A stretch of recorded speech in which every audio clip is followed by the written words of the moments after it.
Democracy versus communism, East versus West, USA versus the Soviet Union. Unfortunately for the residents of Vietnam, they would become the casualties of a struggle far greater than themselves, as two superpowers jockeyed for global domination, with their nation as one of countless proxy battlefields. In Vietnam, what many in the West call the Vietnam War was known as the Second Indochina War, part of a wider struggle between Indo-Chinese communists and a rotating cast of foreign backers, including the United States, France, China, and the Soviet Union. The North Vietnamese army drew support from the Soviet Union, China, and other communist allies, while South Vietnam was backed by the United States, South Korea, the Philippines, Australia, Thailand, and more. The conflict lasted 19 years, spilling over into Laos and Cambodia, and by 1975, all three countries would become communist states. The roots of the war stretch back to World War II, when the Viet Minh, led by Ho Chi Minh, resisted Japanese occupation with support from the United States, the Soviet Union, and China. After Japan's surrender, Ho Chi Minh began an insurgency against French rule. In 1950, China and the Soviet Union recognized the Democratic Republic of Vietnam in Hanoi, while the United States and Great Britain backed the French-supported state of Vietnam in Saigon. The United States feared a communist domino effect after Korea, and by 1954 it had shouldered 80% of the French war cost, spending $1 billion. French fortunes collapsed at Dien Bien Phu, leading to a ceasefire and independence for Cambodia, Laos, and Vietnam. The 1954 Geneva Conference partitioned Vietnam at the 17th parallel, with China urging Ho Chi Minh to pursue control by elections rather than another offensive. The temporary peace triggered a massive migration as around 1 million Northerners, largely minority Catholics, fled south, aided by a US-funded relocation program that cost $93 million and a CIA psychological warfare campaign. Only about 52,000 people moved from the south to the north. Yet South Vietnam soon fractured into insurgency, corruption, and coups, with the army undertrained and demoralized. At Ap Bac in 1963, just 350 Viet Cong fighters defeated 1,500 South Vietnamese. The United States backed a coup against Ngo Dinh Diem, but revolving military governments deepened the chaos. In August 1964, reported attacks in the Gulf of Tonkin led to a congressional resolution that informally launched America's war.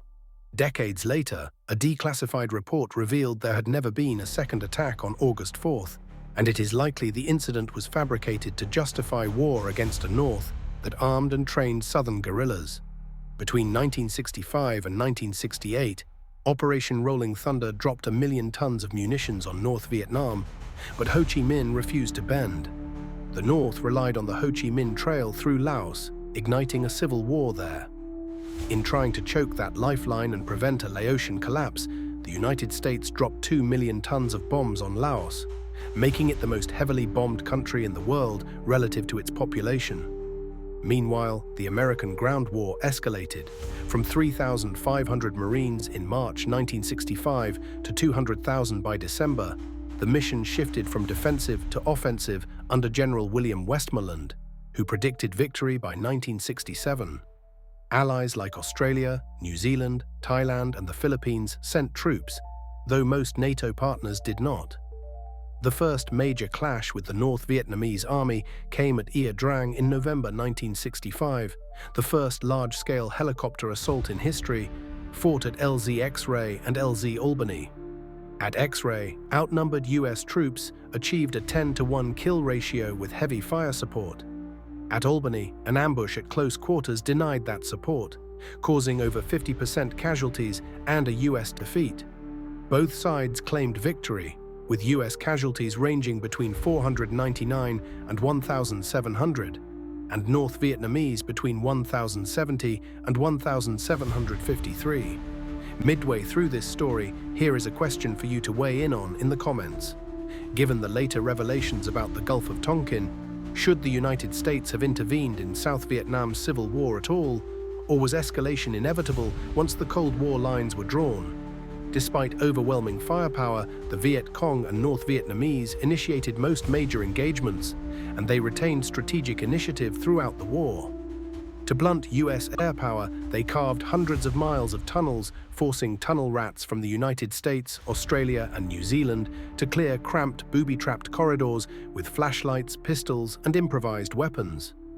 Tunnel systems held hospitals, barracks, and headquarters, and were defended with grenades, mines, punji sticks, venomous snakes, flooded U-bends, and poison gases. Planned US attacks made up only 14.3% of engagements, underscoring how often American commanders were outmaneuvered. In total, 9,087,000 served during the era, with 2,709,918 in Vietnam. 240 Medals of Honor were awarded. The first US soldier killed was James Davis in 1961. 4 US soldiers killed were only 16. The oldest was 62. Overall, 58,141 Americans were killed and 75,000 severely disabled, with 61% of those killed younger than 21. If you want more professional breakdowns of pivotal battles and turning points in history, make sure to subscribe for weekly deep dives. The war left the US military hobbled by poor morale and leadership for years, and while North Vietnam triumphed and communism ruled in 1975, the feared domino effect never fully materialized. In the end, the Vietnam War is remembered as a costly, painful chapter. What single decision do you think most changed its outcome?